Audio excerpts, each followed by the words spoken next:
Today is, I think, one of the best days ever. I get to bring on one of my favorite people in the world, Saké Samurai, Monica Samuels from Vine Connections, and we are going to taste some amazing Namazake sake.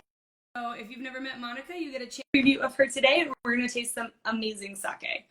And I also have some cheese to pair with it, so we're going to have a really good little talk here. Monica-san! Montana-san, how are you? I'm good. How are you, my friend? I'm good. Last time you and I saw each other was landing in America from a week in Japan. I know. That was like the last trip I took pretty much. I know, me too. And it was the highlight. It was one of the best experiences of my whole life because usually when I travel, it's for wine, of course. And you took me on an adventure that people don't necessarily get to go on. One of the most special trips ever imaginable. And we get to taste one of the producers that we visited, but we can talk about a lot of really cool stuff going on here. So we have Namazake. It's summertime. This is a seasonal thing. But I think before we get into the sakes, I just want to give folks a little bit of background. You've been to a lot of our amazing accounts here in Colorado, but for people that haven't met you, you are Sake Samurai, Monica. I mean, you lead up the sake imports section with our amazing importer Vine Connections. And you've been with Vine Connections for a long time. It's been a while, yeah. It's been like 6.5 years that I've been with Vine Connections. So I'm the director of sake and spirits. I've worked with sake for my whole career. I've worked on all sides of the business. I did the sake program for a large restaurant group. I worked for a distributor as their director of sake, and now I'm here. My mom is born and raised in Japan, and so I grew up speaking Japanese, which made things a lot easier for me. I got a lot of jobs at Japanese restaurants that I was probably unqualified for because I could speak with the chef. And my grandfather, he was discharged from World War II, and at that time there wasn't, like, sake making was not a very respectable thing to do. Premium sake hadn't even started, and so one of the only jobs he could get was working at a sake brewery. So it's something that's kind of in my blood, I guess. Oh, that's so awesome. I don't know if I knew that. I love that. And it really is the thing that struck me about Japan in general is, and it's so hard to sum up that experience of being there, but it's so steeped in tradition and everything has such special meaning and a place and a specific way of enjoying and passing it on through generations is it's a natural. So it's so cool that you've been able to carry it throughout this landscape. Yeah, and I feel like it kind of comes full circle that we're going to be tasting Namazake today because, you know, as I'm sure you know, remember when the great thing about being in Japan in February and March is that it's the end of the brewing season. And so you're tasting like the most energetic, lively, fresh pressed sakes. And because they're so temperamental, they rarely make it to the US in good condition, but we kind of obsessively work on getting it here. So like the day that these sakes are bottled, they, like, everyone's production schedule is in a way so that the day it's bottled, it goes to the port, and the minute it reaches the port, it gets on a boat, comes here. The minute it's unloaded, it hits our warehouse and then ships out to you guys. So we are bringing you an experience that you generally can't have outside of Japan. And they get babied the whole way because it's really important to keep them at a stable temperature, make sure that the sake doesn't, it's unpasteurized, right? So Namazake means that it's unpasteurized sake, which keeps it a little less stable, but you have a really fresh experience with a beverage that normally you couldn't have overseas. Totally. And I think it's a really great first, like, dipping your toe in the water for sake because it is kind of like sake with the volume turned up. You know, like the aroma is so intense, the flavors are so intense, and the fact that it's a living thing that, yeah, needs to be taken such delicate care of. It's almost like, I feel like a lot of natural wine people are getting into sake now because of that. So this is a pretty cool experience that we're about to have together. Well, I'm so excited. So let's jump in. So I have 4 sakes in front of me. Rihaku, Origin of Purity, Fukuchu, Moon on the Water, Amanoto, Heaven's Door, and then I have a really interesting one from Brooklyn Kuro, which is made there in New York. So that's something really interesting to kind of throw a spin in it. Where do you think we should start? I think that we should start with the Brooklyn Kuro. Okay, cool. So it's kind of a good one to calibrate your palate. So it's interesting. I mean, for the longest time, we're very proud of being authentic and, really, and also very committed to only the regions that we work with. And so we had seen a lot of sake breweries opening in the US, and we had never really thought twice about working with any of them. But these guys in Brooklyn are really doing it right. It's the best domestically produced sake I've ever had. And what you're drinking is their number 14 Jumai Ginjo. This is actually a year-round nama. So if you're watching this and you get really into nama and you're sad because what Maverick has will depart soon, you can actually get this year-round. So it's almost like, you know, it's like having a local craft brewery where you're able to get these like tap room only releases. And I think this one is very nama in the sense that it's pretty lactic. Like most sakes have a bit of a milk or cream or even cheese note, but this is pretty yogurt, like tart yogurt, and and pretty bright and kind of a little spicy on the finish. And the one thing that's very specific to namas is that they have almost a chewy texture in the mouth. Like it's definitely like it's a lot more grippy than other sakes. Yeah, absolutely. And I get all of those more lactic notes, but the finish on this, you do get some of the like vegetal, in a good way, back end flavor that is super versatile for food. Yeah. So speaking of food, do you have some? I do. I have a Colorado Chev goat cheese sitting in front of me, which, you know, anytime I get to eat on these things makes me really happy. But I love what you do with sake and cheese because I feel like it's kind of a gateway drug to people because a lot of people like cheese. It's something they're comfortable with. They're used to tasting cheese with wine, but sake and cheese is like a whole new example of that it doesn't just have to be done with Asian cuisine, and also like watching the flavor of the sake evolve and change when you add that component. Yeah, and especially with Namazake because of that lactic note. So I really wanted to do a Chev because it's really like Chev is really tangy, and there is a tangy quality to these sakes. And so I think it's just like it's very explosive when you combine the two. So I always like to make a sake sandwich, like have a little sip of sake, eat some cheese, and then have more sake. Because with sake and like a lot of Japanese food principles, we're always talking about what's happening inside of your mouth. So like it is kind of what, like when your saliva combines, the temperature of the sake and the cheese changes by being in your mouth. It really is this like party in your mouth. Oh my God, it's the best. It really does. Like you said in the beginning, what did you say? It was like sake on steroids or something, like bumped up. But it really takes like all the things that are already happening and elevates it even more, which is such a cool experience. It's a lot going on to begin with, and then you add the cheese, which again is something I'm comfortable with. I'm comfortable with sake, but it's a great way to just like take this experience to another place, and it's so simple. I don't have anything else going on here. Yeah, absolutely. Yep. I love it. Well, I think we should do the Fukucho next. Okay. So Fukucho Namazake, this is one of the only female master brewers in Japan. We actually have her picture on the back label because she looks like such a boss in this photo. And this brewery is from Southwest Japan, from Hiroshima Prefecture. This location, Akitsu in Hiroshima, is known as the birthplace of Ginjo sake. And when we talk about Ginjo, Ginjo is this low temperature, slow fermentation that's so slow and cold that the aromas produced are so concentrated and they don't evaporate because the temperature is so low. So because the water is so soft in this region, they're able to make these incredible Ginjo styles that really jump out of the glass. And then having it as a nama is incredible. Like I think this has such a, like it's like pineapple that's really ripe and ready to eat, violet, cantaloupe. There's a little bit of a mint, like kind of a cooling, like minty basil quality to it too.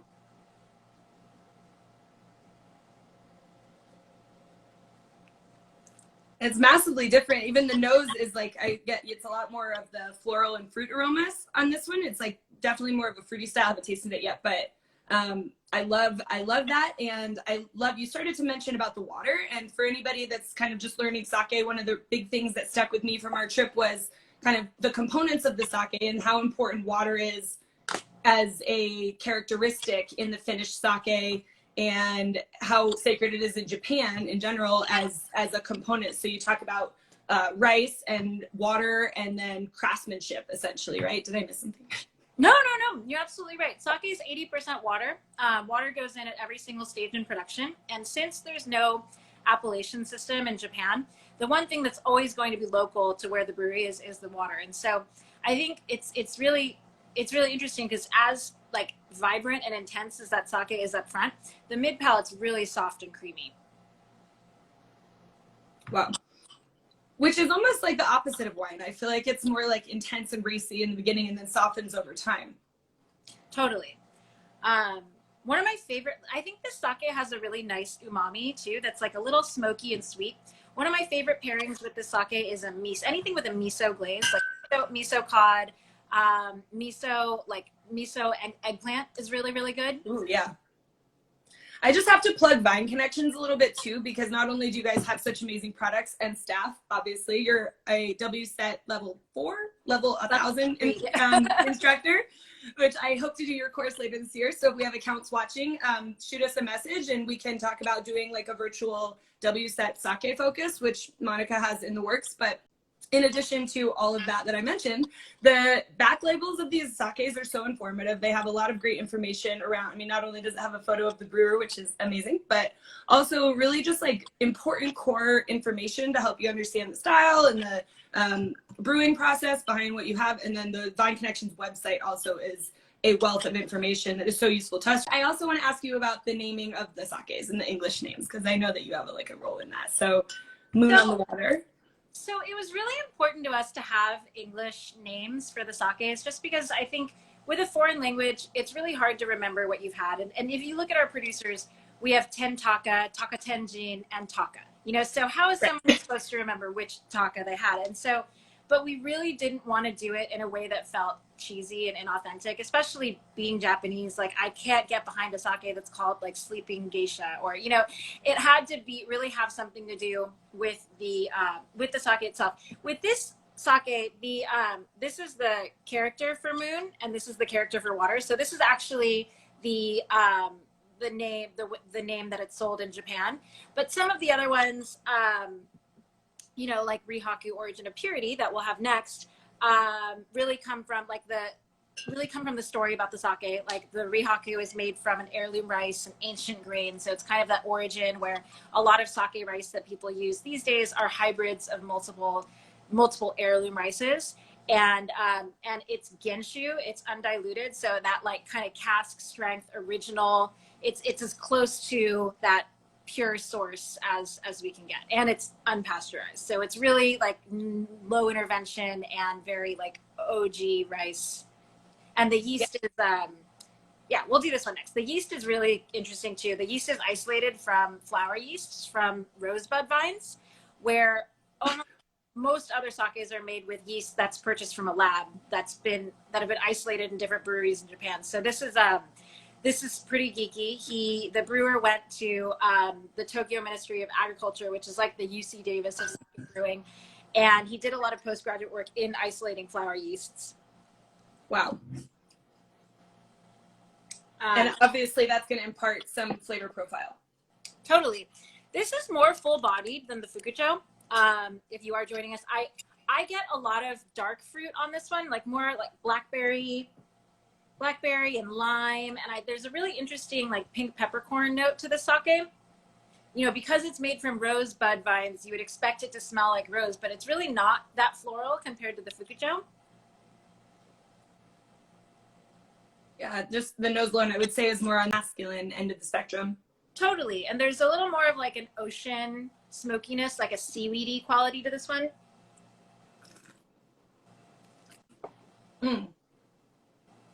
That's amazing. I usually spit the wine out on these things, but having a little fun today. Yeah, I've had a day. I am not spitting. You were up early. So question about the Namazake, because we talked about how, you know, the freshness is so important in maintaining the temperature so that the sake stays stable. Something I love about the regular sake that we have is that you can open it and it stays good to drink in the fridge for a significantly longer amount of time than wine does. Is that not the same for the Namas? They're going to have a little shorter shelf life in general? No, these are pretty sturdy. I've been opening a lot of these while in quarantine, and the Rihaku in particular, this is probably the sturdiest. I've had this open for a month and it's been really good. See, I love that about sake, because you can taste and open all four, and we always recommend tasting as many things side by side as you possibly can, because then, you know, have something to compare it to. And also recommending that people try the sakes out of a wine glass. Yes. They're so aromatic and there's so much complexity there that you really want to like allow that to move around the glass. It's really important to have context when you're tasting with sake. Like, I think some people will taste one sake, like the fukucho, and they'll be like, oh, it's so mushroomy, it's so meaty. I'm like, well, it's not mushroom. Let me give you something that is mushroomy. And they're like, what was I saying? This is totally fruity. And so I think it's just, especially with sake, where your palate's a lot more calibrated to wine if you drink more wine. So I think roasting in a lineup is great. And then, I mean, you could drink all 4 bottles in a couple days if you wanted to, but if you wanted to, that might happen. It's about to be the weekend, you know. Some of them get better. I've had a lot of fun experimenting with decanting sakes too, like just based on the theory that the longer a bottle is open, sometimes the better it tastes. And so it can get a lot more round. And if a sake has something that's really sharp, like if the acidity is too pronounced, or if there's an astringency or a bitterness, leaving the bottle open for a long time can mellow all that out and just like decanting a wine can kind of soften its edges. Good to know. I'm going to try that. And I do get like more of that earth mushroom note, but it's a really interesting balance of flavors, and they just play, and it changes. Again, you do that sake and cheese sandwich where you have this like change that occurs where there's more of like in the first 2 I had more of like a richness coming from the sake itself. Here, like the cheese is that, but it's highlighted and punctuated by the components in the sake. So the yeast game is really interesting because, you know, winemakers, it can be super influential if they're not using just native yeast, but that's a very, like, as all things in Japan, it's like a very specific and meaningful, intentional way of doing things.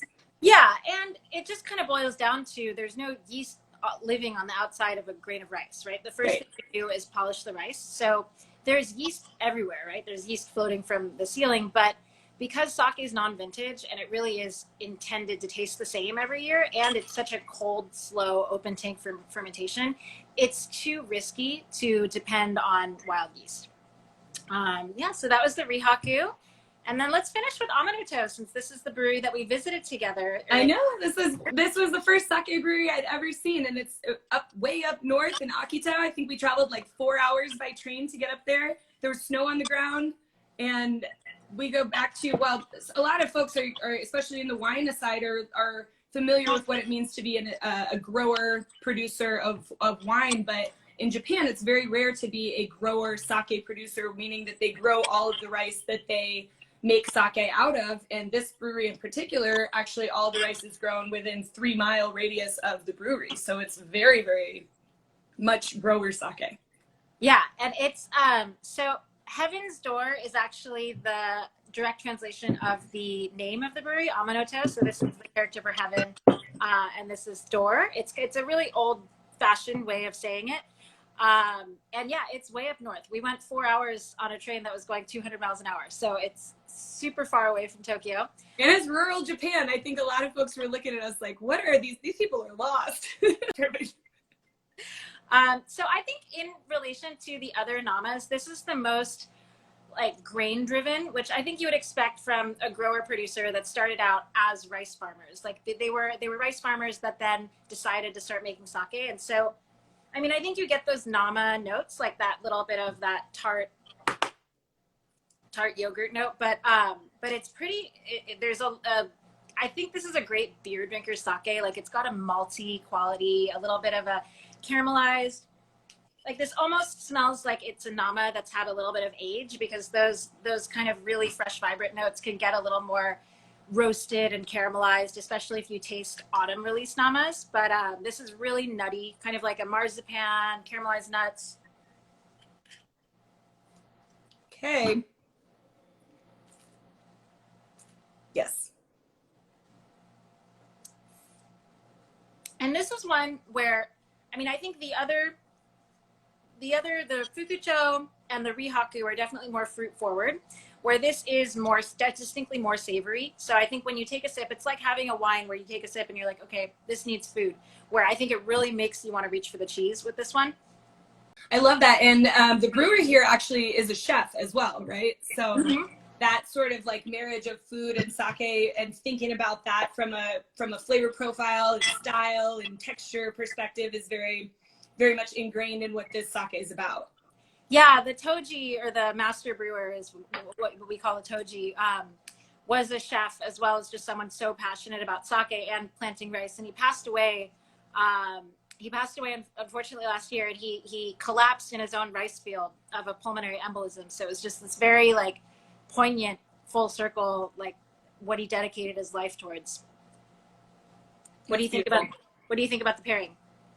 The pairing is exceptional, and it makes me curious to try other things. It's kind of, and that's, I think what's so wonderful about the pairing with cheese is it's like a gateway to other things. You want to try things that are maybe not necessary. I almost think of like a meat dish with this, like a Wagyu skewer or something like that, or even like a pork tenderloin. I think would be so delicious. You really could go a lot of directions, and you have so many different flavors to work with, but it's super clean still. And that's what I love about sake is you're not getting a lot of the things that people don't like about wine, and yet you have so much of the range and versatility. And people tend to get a little pigeonholed into like, oh, I'm supposed to drink sake when I eat sushi, and I'm going to have a lot of like, you know, people are used to having hot sake, and when you show someone premium sake and they appreciate the complexity of a category, it really opens the mind to trying different things. And the longevity in the bottle, you can have multiple open and taste them with all kinds of different things.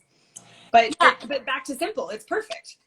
I find that if you say something that's a little more provocative in terms of a pairing too, it makes someone curious. Like if you're like, okay, this sake is perfect with lasagna, they're going to say, that can't be possible. I'm going to go try it. You know, if you say the sake is really good with, you know, sashimi, they're going to say, of course it is. And Right.